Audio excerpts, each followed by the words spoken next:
And we're back. We're looking a little green. Yeah. Weird. That's all right. Yeah, it's okay. I don't mind being green. A little Elves are green. hulkish. Yeah, I know. I feel really angry and strong all of a sudden. Yeah, it's good. I mean, you had your shirt off earlier, but I think the buttons are about to burst on mine. So we're gonna bring you another match here in round 1 of the Star City Games Legacy Open in Baltimore. Taking a look at the deck list here, we've got looks like a creatureless blue-black. Yeah, it's a bug land still. Oh, it's bug. Okay, bug land still. Okay, I didn't catch the green at first. With no tar pits, which is pretty interesting. I like tar pit a lot in this deck. Tar pit's so good. And he's playing against lands. So cool. Okay. I mean, lands is the deck that is often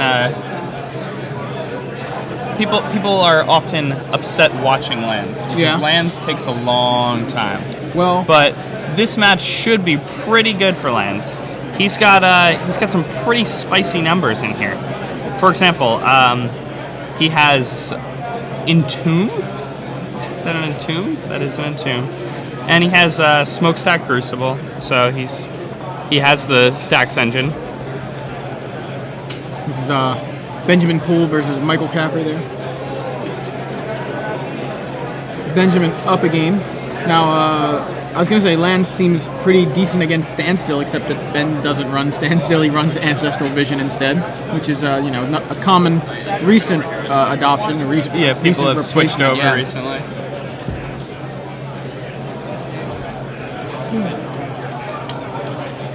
Now, so I think Benjamin probably will have Crossing Grips in his deck post-sideboard, while Michael will probably have Dark Confidants in his deck post-sideboard. So, we might also see some Beast Withins on Michael's side of the table. Alright, so Michael seems happy with his hand, and Ben looks like, did he draw no land? No. Yeah, he's mulliganing. Whether he drew no land or one land, he's going to Paris. So. Now, lands is one of the like classic legacy decks. Yeah, it's a deck that is most well known in the hands of Chris Walterick. Okay. He's the lands master, and the deck is often very difficult for people to play with because there are cards in it that are very hard to acquire. Cards like the Tabernacle of Pendrell Vale, right, which is it's pretty expensive. There are other cards that are more expensive, but it's also extremely hard to find. Yeah. So even if you want one, it's hard to find somebody who has one to buy. Right. Like, I have the money, but I can't find the actual product. So there's a turn 1 with Mox Diamond, right? That alternate art throws me off. And he mana bonds. And Rishadenport. Is that right? Yep. Foil Rishadenport? Wow, I didn't even realize there was a Judge promo of that. I assume it's a Judge promo. Can't be a... it can. Oh, it can be a foil. Yep, That's right. post-Legacy. I'm thinking it's Urza's Legacy and not Mercadian Mask, so I don't know why I thought that. Oh, I mean, yeah, Urza's Legacy was the first set to have foils. That's Yeah, I what think it like Destiny didn't have them, right? was. Wait, Destiny was... Destiny did, right? Yeah, Legacy, I believe, may have. Saga definitely didn't. Saga did not. Yeah, so... But yeah, foil... Foil Rishadenport, yes. Foil ports are pretty hard to come by. Yeah. Now, if he has a foil Tabernacle, I will be very impressed. If he's a foil Tabernacle, I will call a judge. Yeah. It was real, I just put foil over top of it. Maybe he just has a foil sleeve for the Tabernacle. Ooh.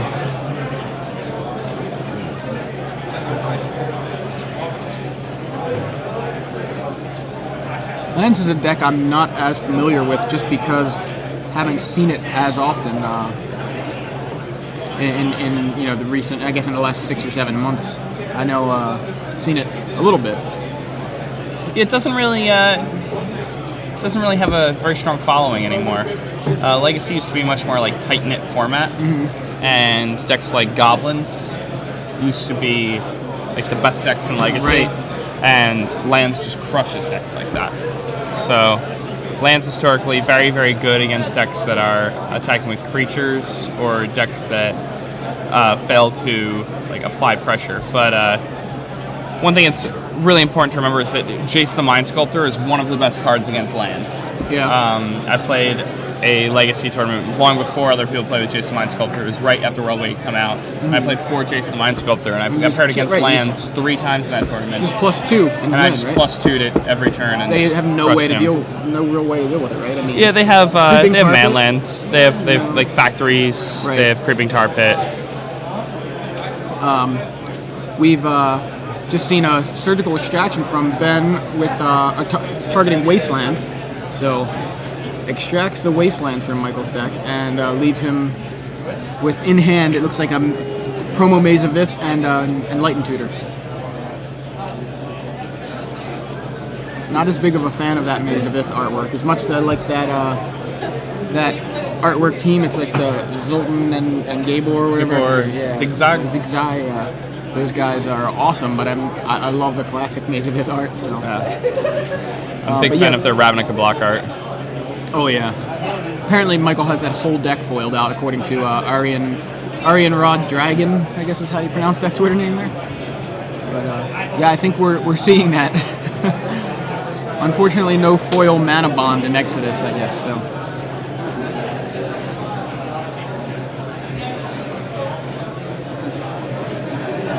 Yeah. So, and this doesn't look very good for Michael. He's probably going to start dredging his light loam, but. Right. I mean, Benjamin's not. It doesn't look great when he's just got 2 lands to Michael's.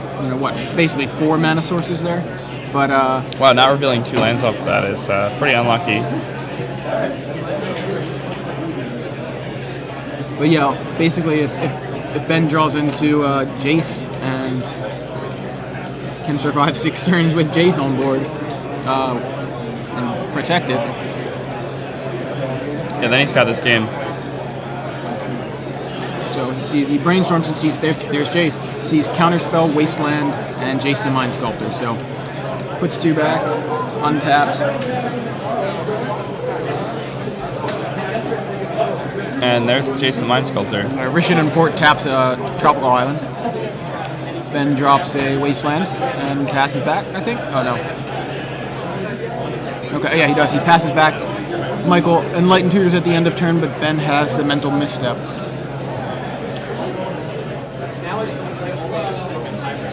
Surgical extracting those Wastelands is pretty huge. Yeah.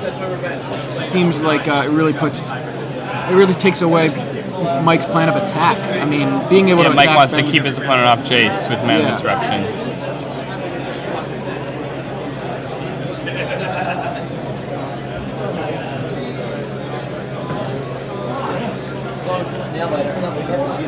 No? What are you playing? What is it? Oh, no. Alex Bertoncini wins round 1 with his non-Merfolk deck. So it's a Cabal Pit. And Benjamin decides to use that Wasteland on the port.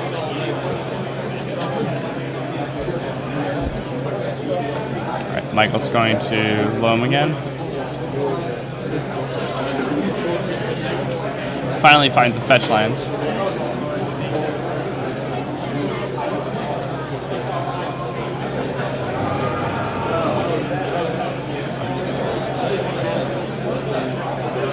Then taking a look at Mike's graveyard there. Now that fetch land, the loam dredges will start to become a lot more effective.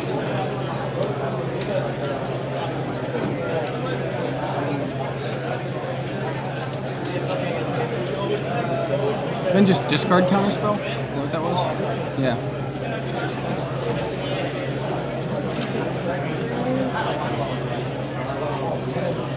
I believe he countered the 1 loam. Oh, okay. I was gonna say, it doesn't look like he has 7 cards in hand. Is he going to counter this loam also? Yep. Huh. Yeah, I mean, countering loams is something it's hard to do because they can just power it through by casting it over and over again.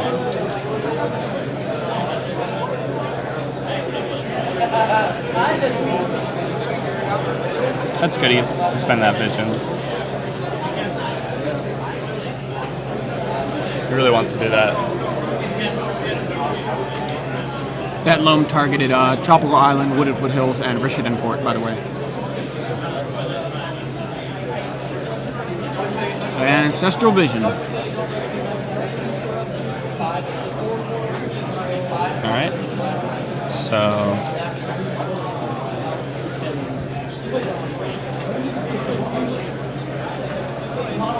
Ooh, that's some factories there.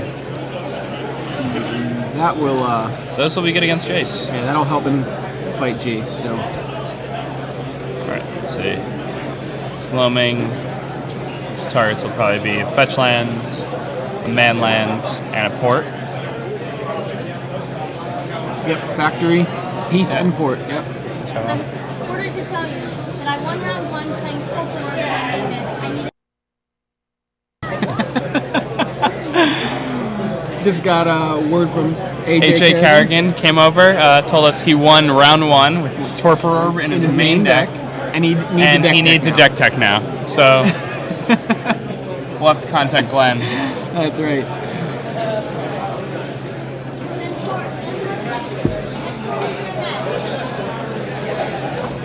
So.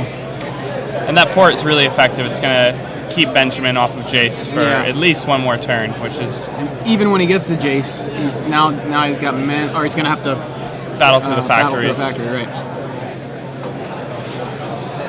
So, Loam, Exploration, Sensei's Divining Top, and Rishidan Port. Wow, same Loam, fetch land, man land, port. Right.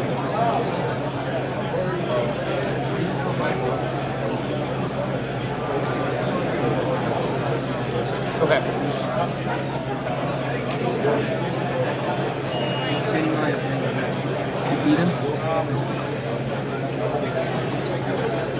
Alright. Now, is that a Mazavith? That one thing right below the mana bond? Mana bond, yep. Yeah, okay. Just trying to confirm the game state for myself. So, Brainstorm puts 2 back. Or is he still thinking about it yet? Okay. If he has Extirpate for the Loam, if he had Surgical Extracted Loam, I feel like he would have been in a much better spot. Yeah. That's one of the best engines. Does he have? He doesn't have Extirpate, does he? No, he does. Where am I? Oh no, there it is. Right next to Surgical Extraction. Totally missed it.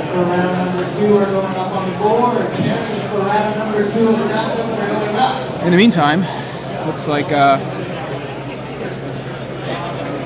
well, what did he attack and then untapped it with his maze? Yeah, he attacked and then let it deal damage. And then untapped it with the maze. And then untapped it afterward. That way, he has the Mazavith, which doesn't add mana, create mana, is able to create mana. And he looms again. Sees Forest Bob, I think. Was that was Dark Confidant, wasn't it? Yeah. Sided those in. Dark Confidant seems really good in lands. Yes. Dark Confidant, especially in matchups like this. And game 2 is where it really shines because people side out their removal. Mm-hmm. And when people can't get a Dark Confidant off the table, they're probably going to lose the game.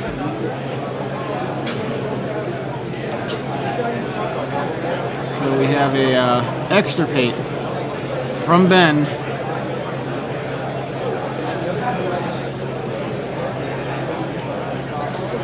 On, I would assume, Life from the Loam there. Is that? Is it Loam? Yeah, no. See the Loam sitting there on top of the graveyard. It looks like so. But, Yeah, I on guess top of. A bit confused. What is that Loam on top of? Because I guess it's just on top of his graveyard. Yeah. What did he get with Extirpate? I'm gonna find out. We know we extirpated Wasteland already. It's sitting over there in the corner of the table. Did he extirpates Port? That's interesting since there's a Port in play. I mean, I guess it helps him Yeah. He did extirpate port. He doesn't have to fight through multiple ports, but still.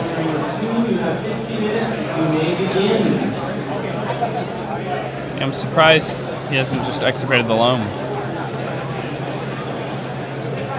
Seems like it would just stop Mike's engine cold. Yeah. That's how Michael is doing well this game. Is the loams are keeping him in the game. He's just drawing tons and tons of cards every turn via loam. Yeah.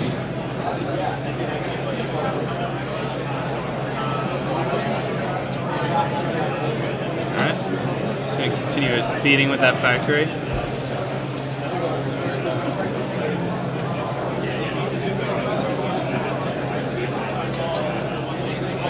Gotta love the Cabal pit.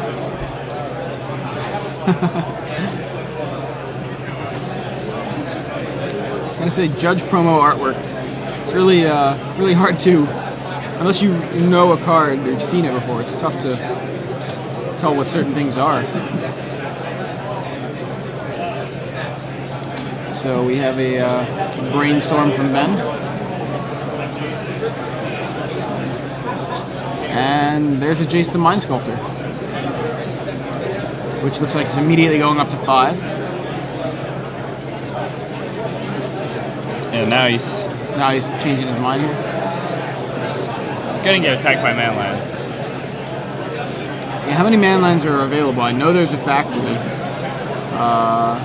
Is that it though? It's just one factory, right? Yeah, I think there's just one factory, so even if he brainstorms, the Jace is gonna live for a turn.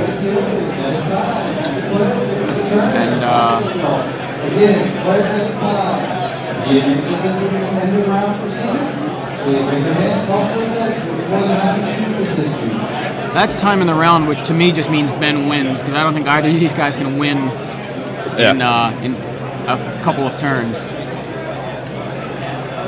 I think that's probably it, but looks like they're going to at least give it a shot.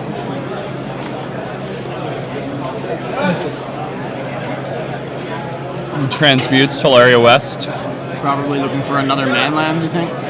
Creeping Tar Pit, I imagine. Yeah, there it is. That's what it was. Yeah. Creeping Tar Pit, yep. Having the deck list in front of you makes it so much easier to know what they're doing all the time. Yeah, definitely helps a little bit. So he loamed for Tolaria West and Academy. I'm sorry, Tolaria West and Factory, not Academy. Academy not in the deck, not legal in Legacy. But and then uses the Tolaria West to get the Creeping Carpet. These guys do have a 2-minute extension since we moved their game under the cameras. So still rough. Yeah, Michael's really down to gonna the have wire. to. I mean, he's playing for a draw here, so. With lands, you really need to work for that draw, though. I've actually heard people like Chris, though, say things like they would much rather get a loss than a draw in an early stage of the tournament playing lands because you're so bad against Jaces and so good against creatures. Yeah.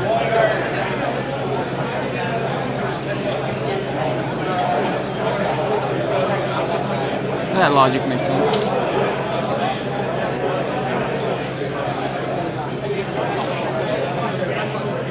So Ben cracks Pernicious Deed to deal with all of those creatures.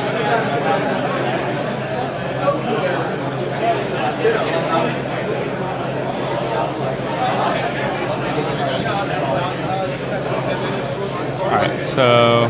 I mean, I What is he can't doing see here? how Michael wins this game, especially after there's- Pernicious Deed takes out his manlands. I mean, I don't even know that I thought he could win it with the manlands, but I guess there was still much more possibility. They just called time on these guys, so these guys are now in turns. It's going to be tough for either of them. I think Benjamin's just got this, winning 1-0. Yeah, I mean, he doesn't have to do anything threatening at all. He just has to play defense now. And just for a couple of turns. See what I said about lands? Yeah. Spectator sport. It seems like such a complex deck. A lot of Oh, it's interaction. really complex. And, Like there are some people who are impossible to beat when they're playing lands, and there are other people who you play against them when they're playing lands, and you felt as if the deck just didn't do anything. So it's very complicated. It's a hard deck to play. That's why it has like sort of a following.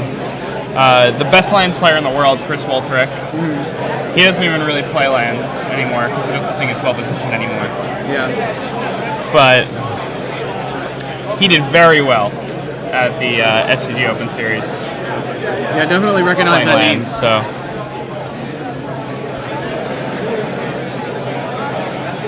So, round one just finished up here in Baltimore at the Star City Games Legacy Open. We actually got to see two matches. yeah, we saw Big Head Joe. Yep, Big Head Joe earlier on playing Merfolk against his roommate playing Dead Guy Ale or Black-White discard. I know I've heard some controversy over what it actually is. Like some people say this isn't Dead Guy Ale. It's Black-White discard, but whatever you Well, want to call it. Dig IL is like all that sinkholing, right? I think so. I'm not as familiar with Dead Guy Ale either because typically when I've seen that, I've always seen it referred to as Black-White discard. But then again, I kind of see. Well, I guess I say I've always, but most of the time see it referred to. It's as usually like Black-White mono black splashing white for swords or something. Right? Yeah. It's So- kind of old school, really But, old school. Yeah, so the discard deck took that one down pretty easily, just stripping threats from Joe's hand. He was playing Merfolk. Him is really good against aggressive decks. Yeah, and against, Good against guys control who decks, Mulligan. Oh, he mulliganed? Yeah, Joe. Remember Joe Mulligan? Yeah. That's right. You weren't here. Glenn was in the booth with me. During that time? So, but and then we You got got to double see, him that game? Yeah, him, and Mulligan. That was pretty brutal. Him, I win. Yeah, that was how it used to go and still works. So we're going to take a quick break until the beginning of the next round, and we'll be right back with round two.